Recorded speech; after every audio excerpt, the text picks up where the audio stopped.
Je veux m'enraciner en toi, Jésus. Quand viendront le vent et la tempête, donne-moi de résister. Je veux m'enraciner en toi, Jésus. Quand viendront le vent et la tempête, donne-moi de résister. Yahweh, je veux m'enraciner en toi, Jésus. Quand viendront le vent et la tempête, donne-moi de résister. Je veux m'enraciner en toi, Jésus. Quand viendront le vent et la tempête, donne-moi de résister.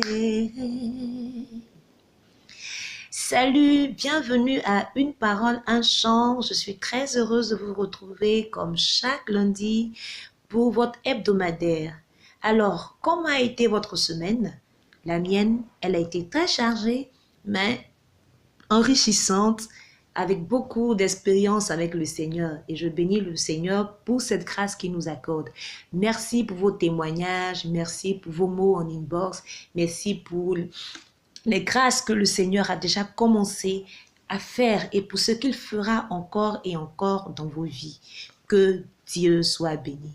Aujourd'hui, nous allons parler d'un thème tout aussi important que les autres thèmes et je l'ai intitulé « Sois patient » ou « Sois patiente » demeure dans les voies de Jésus-Christ, ton Seigneur.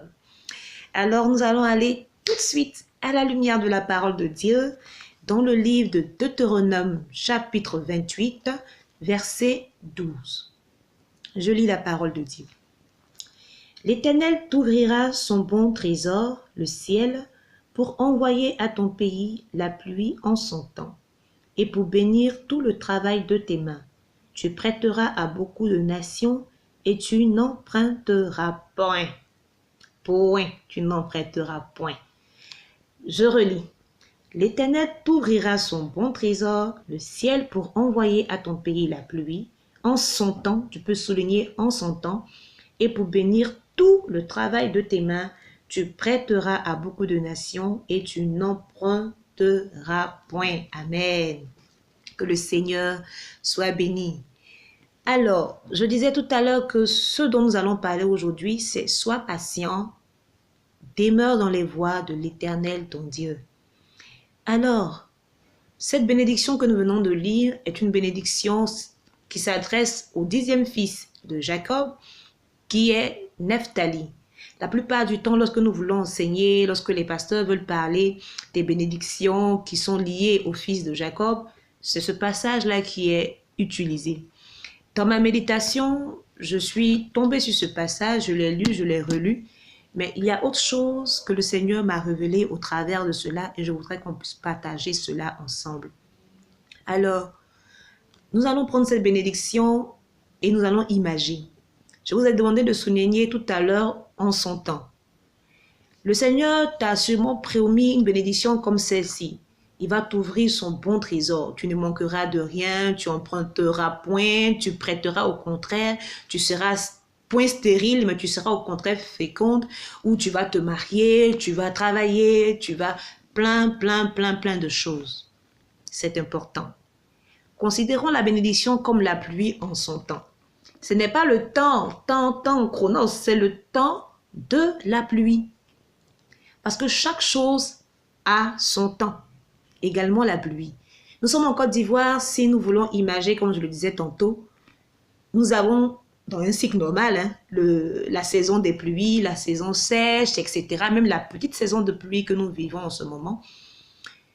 Si ta bénédiction est considérée comme cette pluie, comme cette abondance, il est clair que dans un cycle normal, en janvier, il ne pleut pas abondamment. Il peut y avoir des pluies, peut-être, mais comme je dis dans un cycle normal, en janvier, on ne s'attend même pas à voir la pluie.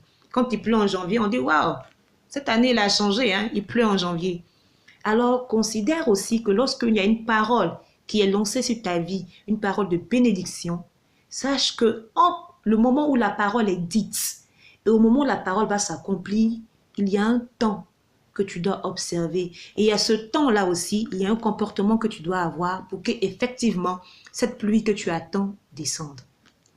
J'entends souvent dire, ou dans des prières à côté, souvent quand tu tends un peu l'oreille ou quand tu causes avec des personnes, Seigneur, cette année, si tu ne m'as pas béni, là, moi je quitte tes voies. Cette année, Seigneur, si tu n'as pas fait quelque chose pour moi, toi et moi, c'est fini. On ne donne pas d'ultimatum au Seigneur Jésus. Comme quelqu'un le disait, le Seigneur, il est en haut, il est calme, il te regarde. Il ne te bénit, qu'il te bénisse ou pas, ou que tu quittes ses voies ou pas, ça n'enlève rien à sa seigneurie, ça n'enlève rien à sa sainteté. Ça n'enlève rien à son retour. Au contraire, lorsque nous disons donne ta vie à Jésus, nous disons demeure dans ses voies, sois patient, c'est pour toi-même. C'est pour moi-même. Alors, il y a 3 attitudes que tu dois avoir lorsque tu attends une bénédiction de l'Éternel. Première chose, sois patient. Deuxième chose, souviens-toi des bénédictions antérieures. Troisième chose, prie. Première chose, sois patient. Sois patient, cela ne veut pas dire, que tu vas tout le temps faire des prières pour menacer le Seigneur ou pour lui dire, Seigneur, bon, je suis patiente, depuis là, je vois rien. Non, non, non, non, non. Sois patiente avec une attitude de foi. Manifeste déjà ce que tu n'as pas encore vu. Sois serein, sois sereine. Prie le Seigneur, dis-toi que tôt ou tard, il le fera et médite sur cette bénédiction. Que ce soit accroché dans ta chambre, dans ton cahier, au bureau, partout, médite sur cette bénédiction que le Seigneur a prévue pour toi. Deuxième chose, souviens-toi des bénédictions antérieures. Tu es certainement en train de rechercher du boulot. Tu ne trouves pas depuis des années. Mais souviens-toi que le Seigneur t'a donné le CP, le BPC, le bac. Tu as eu le BTS, tu as fait un Master 1, Master 2, tu as peut-être même un DEA, tu as, je ne sais pas, un MBA, toutes sortes de diplômes. Et pendant ce temps, quand tu les cherchais, tu bénissais le Seigneur à chaque étape. Souviens-toi que si le même Dieu que tu as prié, a fait cela pour toi, c'est qu'il peut te donner du travail. Rappelle-toi de ces bénédictions et bénis le Seigneur. Dis-lui merci pour ce qu'il a déjà fait, pour ce qu'il fera. C'est la deuxième attitude d'avoir. Ne menace pas le Seigneur, ça ne se fait pas. La troisième chose, je disais, première chose, sois patient. Deuxième chose, souviens-toi des gloires ou des bénédictions antérieures. Et troisième chose, prie. Ne te lamente pas, mais prie. On a parlé de la prière pendant 3 semaines. Ça aussi, c'est une situation pour que tu puisses prier, pour que tu puisses dire à Dieu, Seigneur, je suis patient, je te bénis, mais je te rappelle, même si tu, entre guillemets, je te rappelle aussi, Seigneur, que je suis en train de souffrir une situation, ne m'oublie pas, fléchis les genoux, prie le Seigneur. Et ces 3 attitudes-là, lorsque tu attends une bénédiction, la plupart du temps, c'est cette période d'attente que le Seigneur observe pour voir si nous méritons vraiment, pour voir si vraiment il peut nous donner ce qu'il a promis. Or, c'est cette épreuve à laquelle nous échouons beaucoup. Beaucoup d'entre nous échouent à cette épreuve parce que c'est maintenant où on menace le Seigneur de retourner vers les fétiches, où on lui donne un ultimatum, on lui donne un deadline jusqu'en janvier. Si tu n'as pas fait, mon cher, basta.